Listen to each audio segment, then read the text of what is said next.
여기도 물음표가 붙었습니다.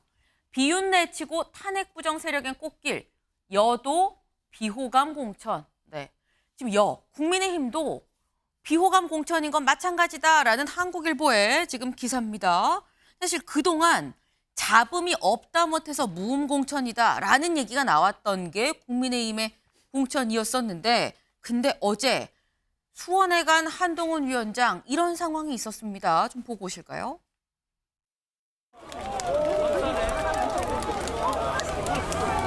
우리 이쪽에 한쪽에 다니시는 분들 안내 좀 부탁 좀 드리겠습니다. 예. 비대위원장님, 수원시를 경선시켜 주십시오. 고맙게 생각합니다. 여러분의 이 시간이 대단히 소중하다는 걸 저희가 잘 알고 있습니다. 그래서 저희 네.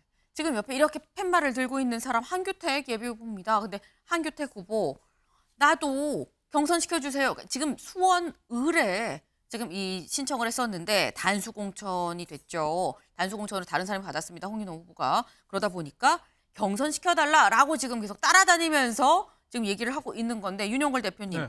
국민의힘도 조용하진 않은 것 같습니다. 그러니까 여도 야도 그 좀 이 당을 권력을 잡고 있는 측에 유리하게 좀 끌고 가는 점이 있죠. 특히 국민의힘은 과거에는 현역 교체율이 43.5%였는데 지금 35%로 떨어졌고, 네. 3선 이상 공천 비율이 75%. 그러니까 혁신이 아닌 거죠.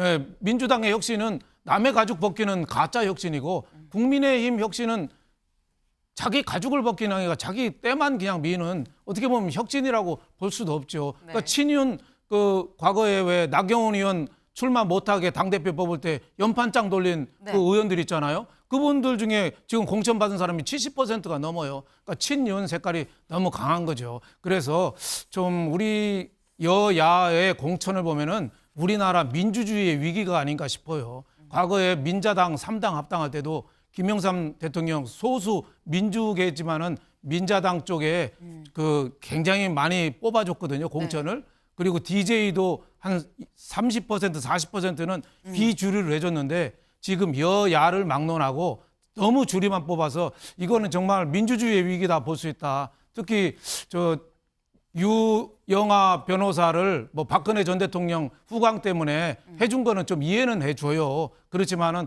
거기도 좀 공천을 하더라도 경선이라는 형식을 좀 빌렸으면은 국민들한테 좀 더 설득할 수가 있었지 않느냐. 그 달성 그쪽에 주민들 뜻에 한번 물어보는 거죠. 네. 근데 일방적으로 컷오프하고 하니까 좀 여고 야고 그런 문제가 나오는 거 아닌가, 이런 생각이 듭니다. 네.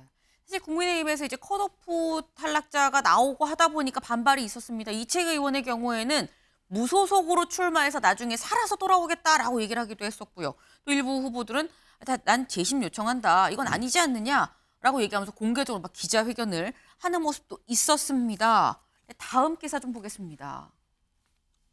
컷오프 반발 진압 나선 한동훈, 무소속 당선돼도 복당 불어. 한동훈 위원장 얘기 직접 들어보고 오시죠. 입장에 대해서 안타깝게 생각합니다. 무소속 출마하는 본인의 어떤 선택이지만 당선된 다음에 다시 복당한다, 이런 생각이라면 저는 그런 일을 절대 허용하지 않을 것이라는 점을 말씀드립니다. 강남권 공천에 대해서도 반발하는 분도 계신데, 저희는 강남 서초에서는 저희가 굉장히 많이 사랑받아온 곳이기 때문에 특별한 사정이 없는 한 두 번 드리면 안 된다고 생각해요. 시스템 자체에 대해서 의문을 제기하고 부정하는 분을 재배치할 필요는 없겠죠. 재배치라는 것은 원팀으로 함께 간다는 걸 전제로 하는 것 아닌가요? 네, 나가서 당선되고 복당하는 거 허용하지 않겠다라고 얘기했습니다. 그러면서 재배치도 원팀이라는 걸 전제로 하는 건데 이의제기했는데 이게 무슨 말이냐, 선을 확실하게 그었어요. 국민일보는 진압이라고 지금 표현을 했습니다. 근데 이거 조현삼 변호사님, 진압됐다고 보십니까? 지금까지 국민의힘 공천 과정을 지켜보면 사실 뭐 조용한 공천이라는 표현을 좀 하긴 했지만 사실상 혁신 없는, 알맹이 없는 공천이 아닌가 싶은데, 다수의 현역 의원들이 그대로 공천장을 받지 않았겠습니까? 지금 국민의힘 비대위원장인 한동훈 비대위원장의 경우에는 지금 뭐 강남의 경우에는 2번 연속 공천을 하는 거는 무리지 않겠냐는 것을 말씀하시는데, 이것이 국민의힘의 공천 기조인지 처음부터 명확하게 말씀을 하셨어야죠. 지금 민주당의 공천에 대해서는 시스템 공천이 아니라고 비판을 하고 어떻게 본인의 공천에 대해서는 시스템 공천이라고 주장을 하는지 사실 앞뒤가 좀 맞지 않는 것 같고요.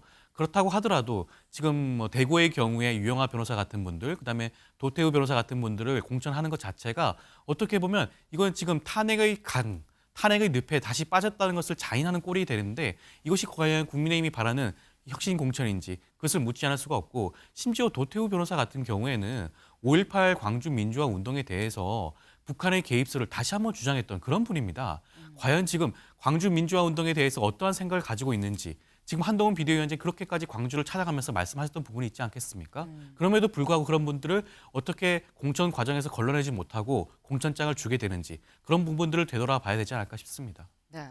한동훈 위원장 굉장히 단호하게 선을 그었습니다. 근데 이런 단호한 발언이 나온다는 건 국민의힘의 공천 자체에 대해서 굉장한 자신감을 갖고 있다라는 얘기가 될 수밖에 없는데 다음 기사를 좀 보겠습니다.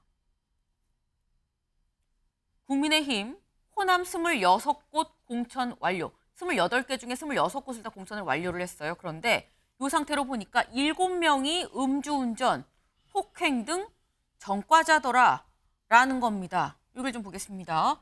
중앙일보가 7일 기준 국민의힘 공천이 확정된 213명에 대해서 이 전과 기록을 지금 선관위 홈페이지에 올라가 있는 걸 통해서 확인을 좀 해보니까 43명, 20%가 전과 기록을 갖고 있었다. 이 중에 17명, 8%는 음주운전 전과자였다라는 겁니다. 지금 보니까 음주운전, 뭐 폭행도 있고요. 다른 전과자들이 있었다라는 건데 한동훈 위원장 최근에 이렇게 얘기했었던 적이 있습니다. 들어보고 오실까요? 민주당에 음주운전 경력자나 음주운전으로 사고까지 냈던 그리고 그게 벌금 액수들이 몇백만 원이 된다면 그게 제 경험상 그거는 도수가 굉장히 높은 거예요. 그런 분들이 다수 공천되고 있는 것으로 보입니다. 혹시 이재명 대표 본인도 음주운전 전과자잖아요. 민주당에는 혹시 음주운전 가산점 같은 거 있습니까? 그렇게 공천을 운영하면 안 되는 것 아닙니까? 뭐 5대 그거에 포함되는 것 아니었어요? 근데 민주당의 기준은 뭔지 저는 물어보고 싶습니다. 네. 한동훈 위원장 바로 어제였습니다. 아니 민주당 음주운전자 공천 뭐 가산점 줍니까? 라고 지금 얘기를 했는데 근데 국민의힘에서도 7명이 뭐 음주운전이나 폭행 등의 전과자였다라는 거예요. 17명이 음주운전 전과자다라는 건 성재준 의원님. 이거는 어떻게 보십니까? 참 그러니까 여야 할 거 없이 정치인들의 어떤 도덕적인 기준이라고 할까요? 그게 일반 국민들이 보기에 아쉬운 부분이 있다는 건 분명히 좀 사실인 것 같습니다. 뭐 저만 하더라도 음주운전 전과 있는 분을 주변에서 잘 만나본 적이 없거든요.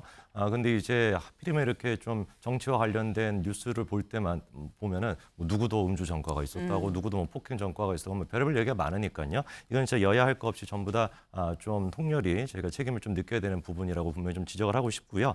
근데 이제 국민의힘의 어떤 공천 문제에 대해 가지고 아까 전에 얘기가 나왔던 것처럼 시스템 공천이 아닌 거 아니냐, 공정한 공천이 아닌 거 아니냐 이런 지적도 있었습니다만 물론 이제 그 민주당 입장에서 봤었을 때 같은 경우는 기준이 뭔지 잘 모르겠다라고 비판할 수 있다고 봅니다. 근데 한 가지 명확하게 제가 봤을 땐 차이가 나는 거는 국민의힘 같은 경우는 공천 결과에 대해 가지고 어떤 점수가 어떻게 나왔는지를 후보들한테 다 공개를 한다는 거예요. 근데 민주당 같은 경우는 그게 지금 공개가 안 되기 때문에 문제가 되는 거 아니겠습니까? 그렇기 때문에 아까 전에 한동훈 위원장이 얘기했던 것처럼 만약에 컷오프에 대해 가지고 반발해서 탈당했다가 다시 나중에 복당하겠다. 뭐 의뢰 뭐 정치권에서는 그렇게 해왔습니다만 한동훈 위원장이 저렇게 강력하게 그런 사람들은 다시 받아주지 않겠다라고 얘기할 수 있는 그 근거도 시스템 공천에 대한 그리고 그 결과를 후보들한테 명확하게 보여준다라는 거에 대한 자신감에서 온다고 저는 좀 말씀드리고 싶습니다. 네. 지금 일단 뭐 전과자가 공천을 받는 이런 부분들은 여야 할 것 없이 다 문제 아니겠느냐라고 말씀을 하셨어요.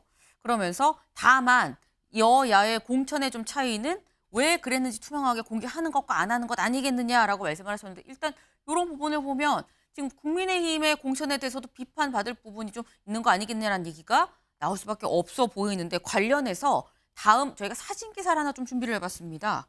네, 한동훈 위원장 손에 들린 이 연설문이라고 해야 하나요? 발언 자료입니다. 발언 자료. 네, 지금 비대위에 들어가기 전에 이 갖고 들어가는 모습이었는데 이게 뭐라고 써 있느냐? 네, 여기 보겠습니다.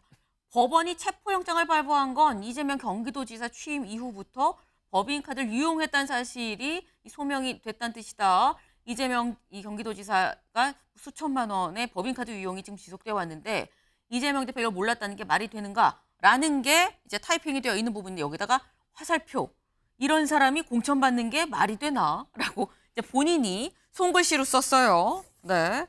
근데 지금 한동훈 위원장 연일 이재명 대표에 대해서 직접 날을 세우고 있는 상황이죠. 그런데 아까처럼 그런 부분이 자꾸 발생한다고 하면 말의 무게가 날이 좀 무뎌질 수도 있겠다라는 생각이 듭니다. 저희가 준비한 소식 오늘 여기까지입니다. 오늘도 좋은 하루 보내세요.